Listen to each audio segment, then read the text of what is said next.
की जरूरत नहीं है। हीमोथोरैक्स कंट्रास्ट की जरूरत नहीं है। न्यूमोपेरिटोनियम, हीमोपेरिटोनियम, परफोरेशन, इन सब केसेस में आपको कंट्रास्ट एजेंट की नहीं पड़ेगी। ठीक है। न्यूमोकेफेलस, न्यूमोकेफेलस क्या होता है? हाइड्रोकेफेलस क्या होता है? पानी का। न्यूमोकेफेलस एयर, ब्रेन के अंदर एयर। तो इसके लिए कंट्रास्ट एजेंट की लिए, ठीक है। पैरानेजल साइनसेस आप ईएनएस कर रहे हो, अनलेस एंड अनटिल कोई म्यूकोजल थिकनिंग बहुत ज़्यादा नहीं है जो सस्पेक्टेड फंगल इन्फेक्शन, तो कंट्रास्ट एजेंट की नीड नहीं है, क्योंकि साइनसेस देखनी है। साइनसेस के अंदर क्या होता है? एयर। तो आपको नॉन कंट्रास्ट स्थिति में ही पैरानेजल साइनसेस, ठीक है। हेड की बात करें, एनसीसीटी हेड, कोई भी इनिशियल असेसमेंट के लिए आपको एनसीसीटी हेड का, आप एनसीसीटी हेड कर रहे हो, ब्लीड है, इंफाक्ट है, ठीक है, कंट्रास्ट देने के लिए नहीं। कोई मिड लाइन शिफ्ट आ रही है, एडिमा आ रहा है, क्या हो सकता है? नहीं, एडिमा की वजह से अगर एडिमा के साथ मिड लाइन शिफ्ट आ रही है, यानी उस एरिया में क्या होगा? मास या ट्यूमर्स, तो that can be the indication for otherwise normal जैसे हेडेक की हिस्ट्री के साथ आया, सीरियल की हिस्ट्री के साथ आया, सिंकोपल अटैक जो ब्रेन फेल के रूप में इंडिकेशन हो, that can be the indication of NCCT, ठीक है। ऑर्बिट में बात करें, स्टेप फॉल, ये सब चीज़ें, या सेप्सिस स्वेलिंग आ जाती है, वैसे में मूवी फ्रैक्चर देखने के लिए,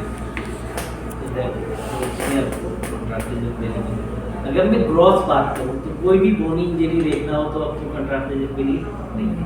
बोन के अलावा कोई स्टोन देखना हो तो कंट्रास्ट एजेंट के लिए नहीं है। स्टोन हमारी बॉडी में कहाँ कहाँ देखना हो सकता है?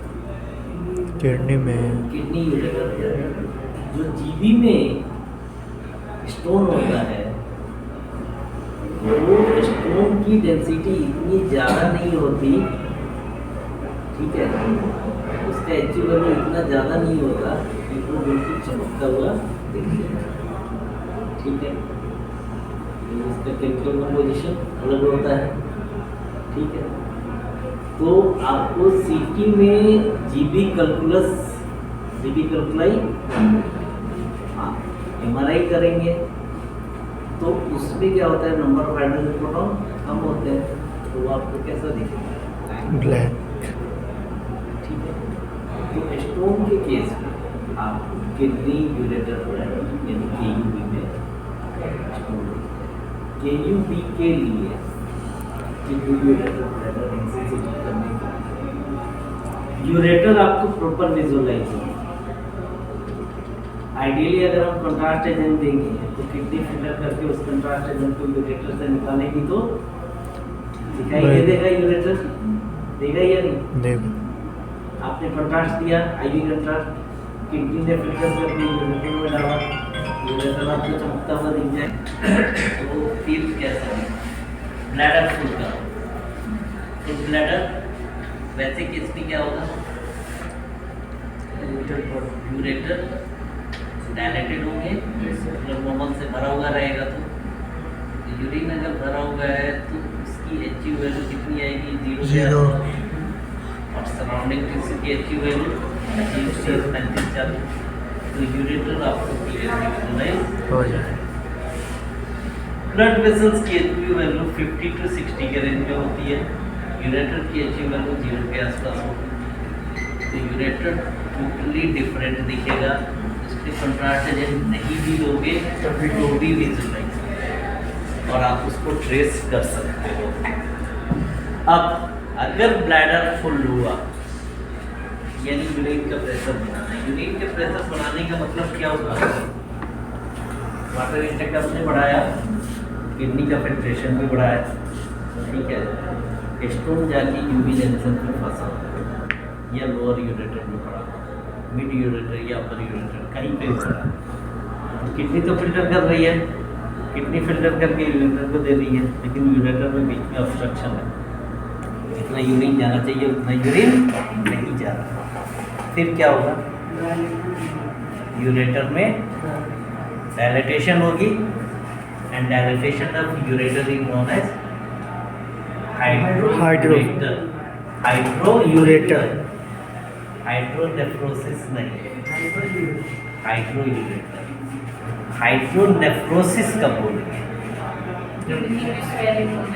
कहाँ पे,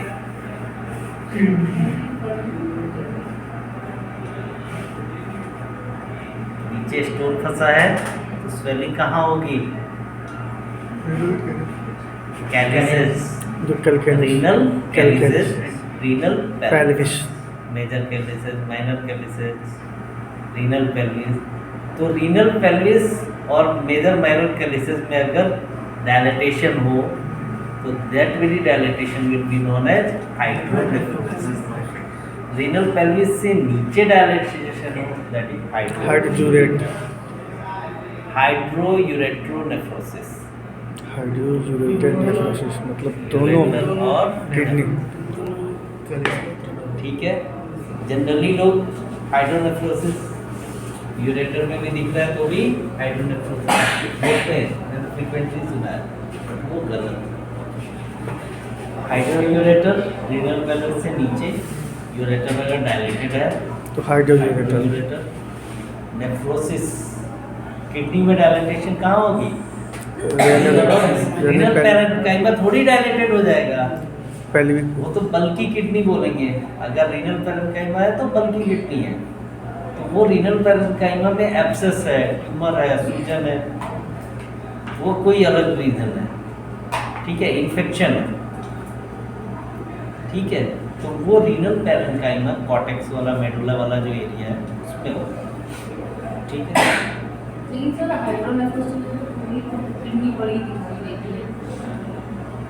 किडनी का साइज पैरेन्काइमा का साइज थोड़ी बड़ा हो जाएगा। तुम्हें वो किडनी का साइज इसलिए बड़ा दिखता है कि उसके अंदर जो कैलिसेस है वो डायलेटेड हो जाते हैं, वो डायलेटेड हो जाएंगे।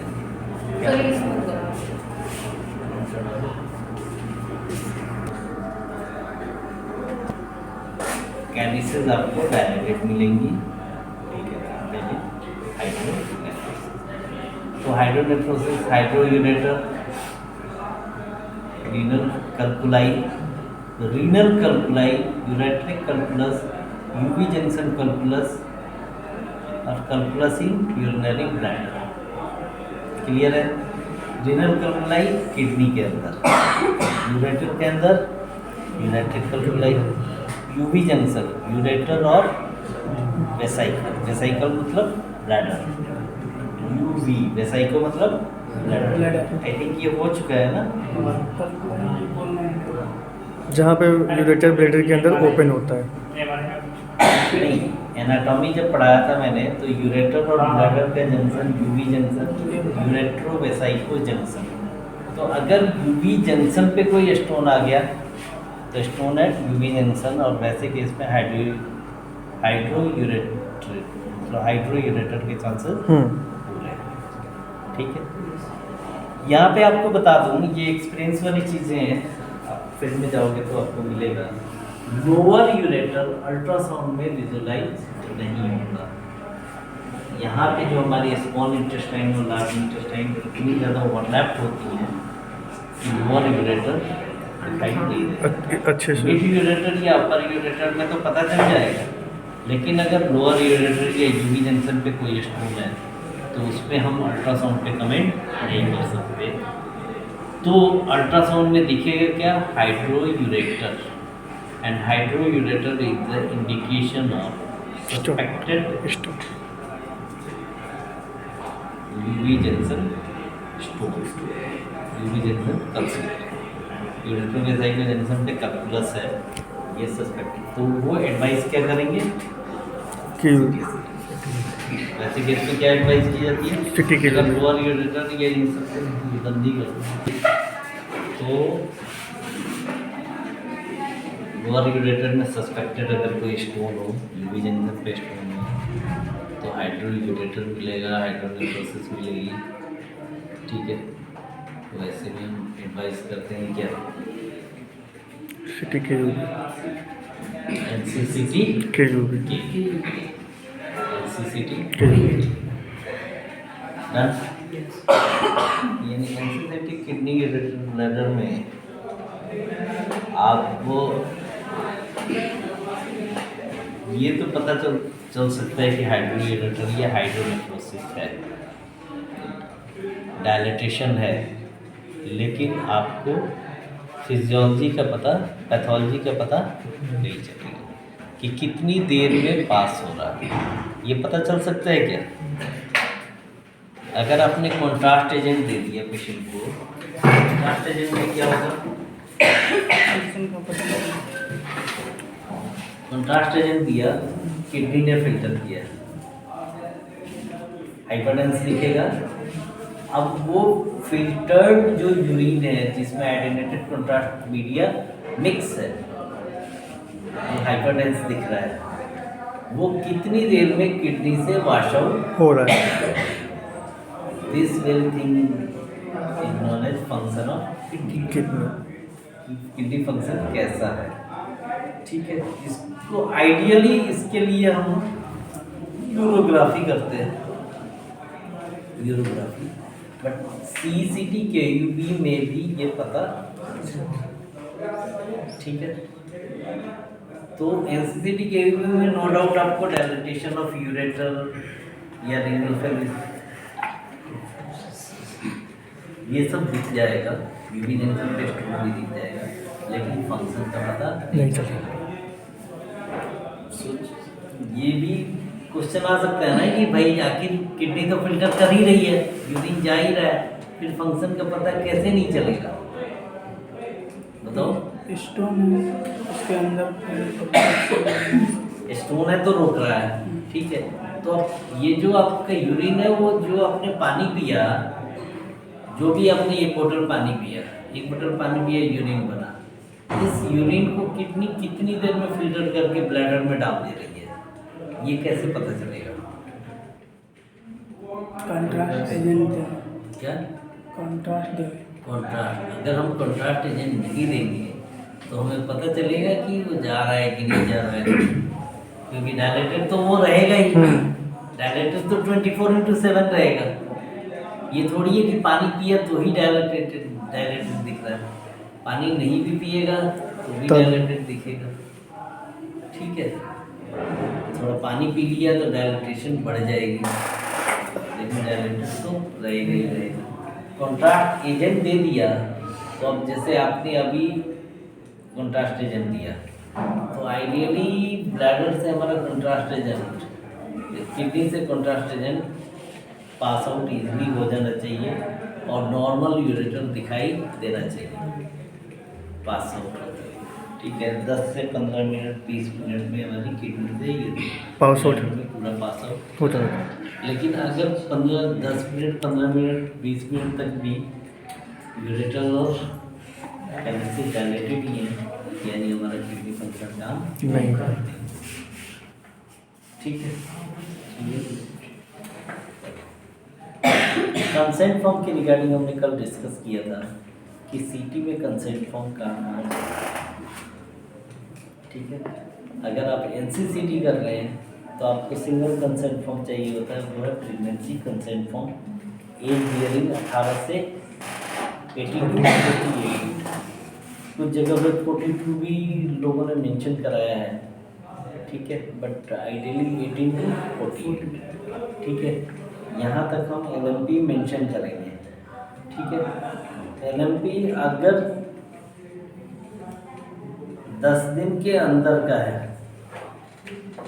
10 डेज रूल आपको बता चुका हूँ, तो वो चीज़ें हम फॉलो करेंगे। ठीक है, अगर उससे ज़्यादा है तो फिर प्रेगनेंसी कंसेंट फॉर्म जैसे एक्सरे में हम लेते हैं वैसे ही इसमें भी ना, अदरवाइज प्लेन में कोई अदर कंसेंट फॉर्म की नीड नहीं है।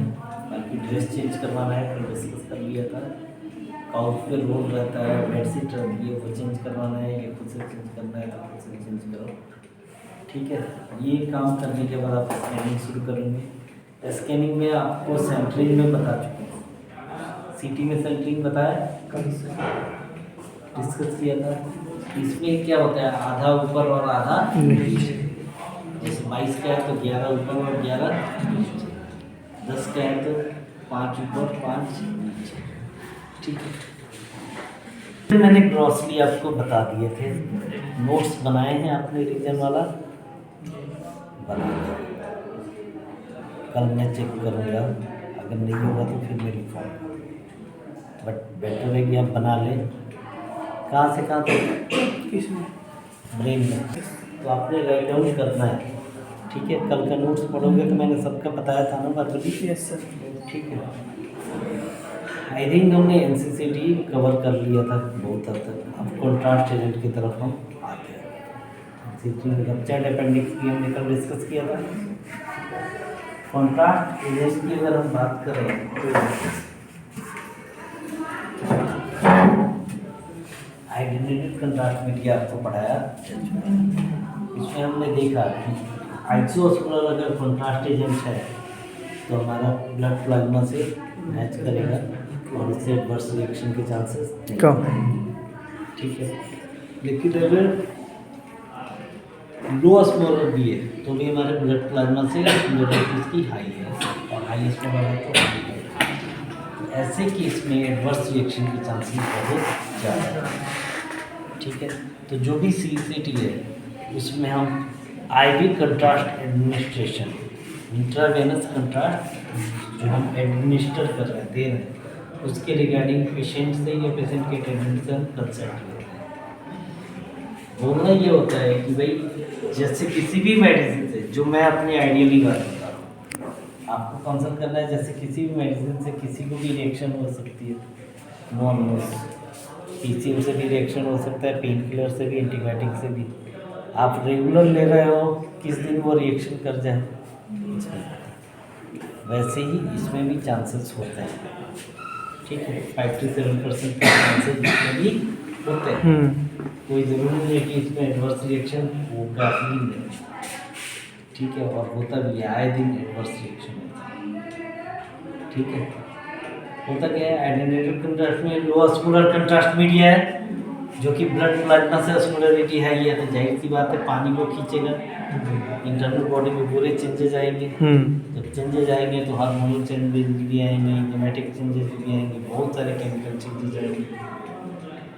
क्लियर है? ठीक है, तो ऐसे में एडवर्स रिएक्शन, जब भी चेंजेस आएंगे एडवर्स रिएक्शन में सबसे कॉमन चीज़ है शेकिंग, ठंड करना, फ्लशिंग ऑफ फेस, चेहरा रेड हो जाना, गर्मी सा, वार्म सेंसेशन फील होना। ठीक है, फ्लशिंग ऑफ फेस के बाद एक और होता है नोजिया। नोजिया क्या होता है? उल्टी जैसा उल्टी जैसा मन होना, उल्टी नहीं होना, उल्टी जैसा मन होना। तो पेशेंट को काउंसल करना है कि आपको ठंड लगेगी, हल्की सी घबराहट भी हो सकती है, अचानक स्वेटिंग फेस हो सकता है, और साथ में नोजिया सा हो सकता है। वोमिटिंग नहीं होगी। वोमिटिंग किस केस में होती है? अगर पेशेंट फास्टिंग में बिल्कुल भी नहीं है। ठीक है, अभी खाना खाया और अभी स्कैन कराने आ गया और जस्ट अपने आईवी कंट्रास्ट मीडिया दिया, आईवी कंट्रास्ट मीडिया दिया तो क्या होगा? नॉजियस सेंसेशन होगा, और नॉजियस सेंसेशन आते ही क्या होगा? जो खाया है वो सब पेशेंट को हम बेहोश करते हैं तो खाली पेट क्यों रखते हैं? पेशेंट को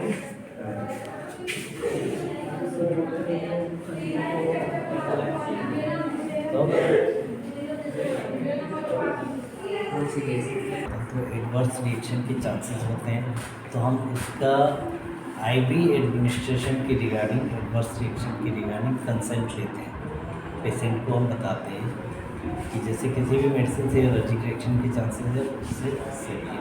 हालांकि वो अलग बात है कि जैसे किसी भी से चांसेस है उससे थोड़ा इससे ज़्यादा है, क्योंकि इसका प्लाज्मा जो है बाकी सब मेडिसिन लेते हो तो उसकी ऑस्मोलरिटी सेम होती है, लेकिन ये high osmolarity to blood plasma, तो हमारी एडवर्स रिएक्शन के चांसेस थोड़े ज़्यादा है।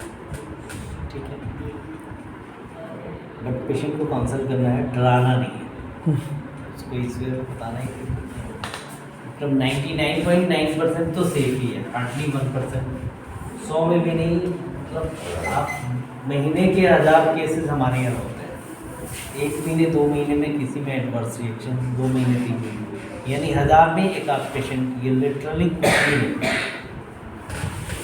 ठीक है, तो 1000 में 1 या 2 पेशेंट का होता है, तो वो चीज़ बतानी है कि हज़ारों पेशेंट भी किसी एक में हो जाता है। एडवर्स रिएक्शन होगा तो क्या होगा, सीविंग आएगी, नोजिया या वोमिटिंग।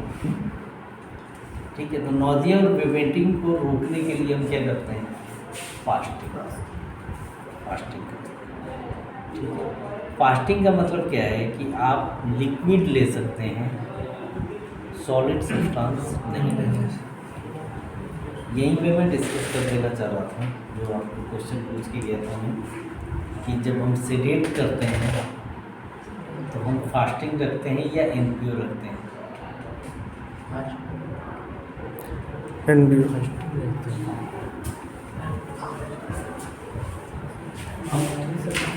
बताओ, फास्टिंग रखते हैं या इनप्योर?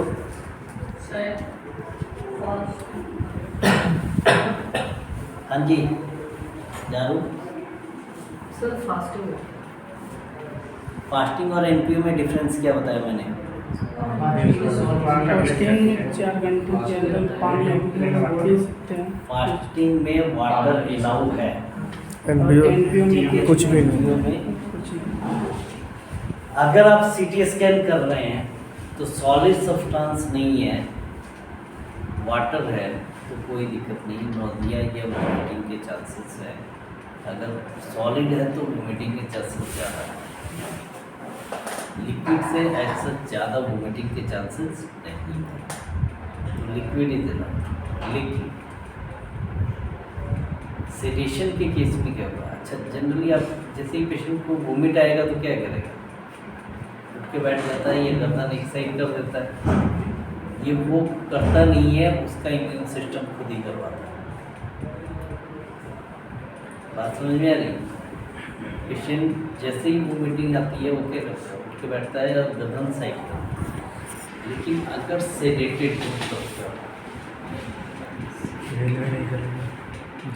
अच्छा, एक चीज़ और, जब वोमिट करता है तो ऑटोमेटिकली एपिग्लॉटिस क्या होता है, बंद हो जाता है। कब, जब पेशेंट कॉन्शियस ओरिएंटेड हो तब। अगर सेडेट कर दिया तो फिर एपिग्लॉटिस काम खुला रहेगा, तो जैसे ही पेशेंट वोमिट करेगा ट्रैकिया एस्पिरेट कर जाएगा, और ट्रैकिया में चला गया, ट्रैकिया में अगर वोमिटिंग या पानी चला गया तो एयरवे तुरंत एयरवे क्लोज डिसैचुरेट करेगा, काटेगा रेस्टोरेंट। ठीक है, तो उसमें हम नील ओरली रखते हैं 6 घंटे 6 आवर तक, नील ओरली कुछ भी नहीं दें कि वोमिटिंग हो ही नहीं, उसमें भी वोमिटिंग के चांसेस होते हैं। नोजिया तो बहुत फ्रीक्वेंट नोजिया होता है, लेकिन पेट खाली है तो कुछ निकलेगा, इंटेस्टाइन खाली है, स्मॉल इंटेस्टाइन, 6 घंटे तक आप कुछ भी पानी भी नहीं ले रहे हो, वो लार्ज इंटेस्टाइन में पहुँच जाएगा, फिर लार्ज इंटेस्टाइन से वोमिटिंग नहीं होगी। ठीक है, वोमिटिंग होगी तो स्टमक, ड्यूडेनम, स्मॉल इंटेस्टाइन से ही। ठीक है, तो इसी वजह से मिनिमम 6 आवर का हम रखते हैं मील पर ओरल फॉर सेडेशन। ठीक है, अगर पेशेंट को बेहोश कर दिया इधर दे दिया, ये कुछ भी दे दिया और वो एस्पिरेट कर गया, यानी वोमिटिंग आ गई। वोमिटिंग आ गई तो क्या होगा, क्या खुला हुआ था सीधे करके प्रॉब्लम्स बहुत खतरनाक है। ठीक, घंटे की ब्लड यूरिया और के इनफ्यूज चाहिए 6 घंटे की सेडेशन के लिए। सीटी स्कैन में फास्टिंग चाहिए 4 घंटे की। ब्लड यूरिया और सीरम क्रिएटिनिन की रिपोर्ट ब्लड यूरिया का 14 से 48 और क्रिएटिनिन का 0.2, 1.95, 1.2, 1.3, 1.5 डिफरेंट लेवल्स के डिफरेंट वैल्यूज। ठीक है, क्लियर। तो ब्लड यूरिया, सीरम क्रिएटिनिन और 4 घंटे की फास्टिंग के साथ पेशेंट आपके पास आएगा सीटी करवाने। ठीक है, CT करवाएंगे। तो बाकी अगर फीमेल पेशेंट है तो LMP का कंसेंट फॉर्म अलग से और कंट्रास्ट एजेंट एडमिनिस्ट्रेशन का कंसेंट फॉर्म अलग से। उसमें मेंशन रहता है। आजकल जो कंट्रास्ट एजेंट आ रहे हैं उसमें LMP का भी रह रहा है, ये भी रह रहा है, दोनों चीज़ें रह रही हैं। तो ये सारे प्रिपरेशन करने के बाद टर्न आता है कैनेडा का कैनुलेशन। ठीक है, कैनुलेशन जो सिटी में यूज़ किया जाता है मेनली 18 गेज, 20 गेज, 22 गेज, ये 3 साइज का एडल्ट के लिए, बच्चों के लिए 24 या 26 गेज। ठीक है, कैनुलेशन डिस्कस किया है नहीं?